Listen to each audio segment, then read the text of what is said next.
ليا برشا على الحاجة بالخضرة. تعرفوا أن حاجة الخضرة تشد برشا الوقت ومستحسن إنها تطيب في نهارها وتاكل في نهارها. هاكا علاش اليوم مشيت خديت 3 رباطي سلق وخديت زوز رباطي معدنوس باش نشارك معاكم طريقتي في الرز الجربي اللي طلبت مني برشا مرات، مع إني عملت عليها برشا فيديوهات. أما المرة هذه باش نعملها بالكرشة متاع العلوش. إحنا عندنا في كيابسي هنا يبيعوا كديسات، الكديس بين 2500 و3000 فرنك. نعم شفتوا غاديكا. خديت 3 كديسات باش نغسلهم بملح الليمون. ملح الليمون ننظف الكرشة بطريقة غير عادية، باش نزيد نعصر عليها كعبة ليم، كعبة قارص معناها. وطريقة التنظيف كيفاش؟ تقعدي تفركي فيها هكاكا مشوار طويل بعد ما تعصري. أنا باش نلبس أني ليمون باش نقعد نفركها نفركها نفركها بالقدي. بعد ما نفركها نشللها نخليها منفخة في شوية الماء اللي فيه ملح الليمون وفيه القارص هذاك. نخليها منفخة شوية وبعد نمشي نحطها تحت السبالة ونبدأ نغسل فيها بالقطعة بالقطعة بالطرف بالطرف. وإذا كان فما حاجة مثلا وساخ مستعصية ولا حاجة نفركوها ولا نقرقشوها بالسكينة. حسيلو طريقة التنظيف هذه ما تاخذش منك برشا وقت، سيرتو راهو روح الليمون، ملح الليمون والله سامحوني. بصراحة الفي متاعها سريع جدا في غسلان الدوارة. الطريقة هذه اكتشفتها مؤخرا على الانترنت، حبيت نجربها معاكم وها باش تشوفوا راهي ما تعبتنيش برشا. جست قعدت نفرك فيها هكاكا مدة طويلة ونفختها شوية في الماء، وبعد حطيتها تحت السبالة وقعدت نغسل فيها. شفتوني هنا نفختها وبعد باش نهز نغسلها تحت السبالة باش تشوفوها توا، خاطر باش نعمل لها اني غلوة في الماء. شفتوها بسم الله ما شاء الله. حسيلو نضافت بالكدي بالكدي. باش نحطها في شوية ماء نعمل لها غلوة مع وريقة رند جست باش نزيد نحية ريحة الزناخة اللي فيها زيادة في التنظيف، وبعد باش نقطعها مرسوات ونطيب بها رز بالخضرة اللي باش نحضر تو التفويحة متاعها. دونك باش نحطو حكاية هكاكا كاس إلا شوية زيت، مغرفتين كبار طماطم، مغرفة كبيرة ثوم مهرس، فلفل أكحل كمية باهية خاطر الرز بالخضرة يجي حار، كركم، عملت غاديكا ثوم بودر، عملت فاح الثوم، ومغرفة ونص فلفل حار، ومغرفة ونص فلفل زينة مش حار معناها، هو ورشة ملح خفيفة خاطر السلك نعرفوه فيه برشا أملاح.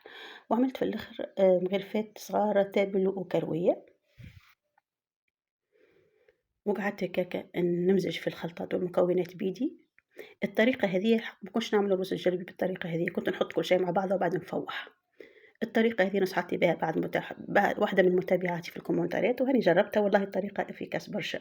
بيان سور زدت غاديك الحمص وزدت طريفات صدر نتاع الدجاج، وهذاك ما كطروف نتاع الكرشة بعد ما غليتهم في الماء وقصيتهم.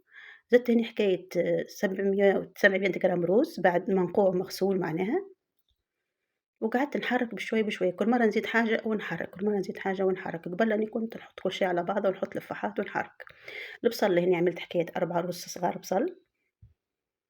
وتو باش نبدا نزيد في السلك والمعدنوس بشوية بشوية ونقعد نخلط هكاكا لين تدخل المكونات الكل على بعضها. بيان سور الكمية طلعت كبيرة دونك قسمتها من بعد على زوز شقايل. تبعت لكم المراحل هوانا ما قصيت لكم حتى مرحلة. راهي الرز الجربي ياخذ الليد، أما في السفيد تحط فوق النار ليه ما يطيب. أنا غاديكا حضرت الكسكاس نتاعي اللي باش نحط عليه الرز، وحطيت المغفول فوق بعبي بالماء يغلي فوق النار. نحطو الفراشة بيان سور باش تبقى فما اسباس بين الرز والمقفول والكسكاس باش ينجم الهواء يدور ويخرج ويطيب الرز في ساعة. ونزيد نعمل هكاكا فيه شوية فراغات هكاكا من غرفة اللوح باش نزيد نضمن انه هو البخار يخرج ويرجع للرز من فوق يطيب. تو باش نغطيه ونحطه على النار. خليت حكاية هكاكا سويعة وربع وبعد جيت تفقدته.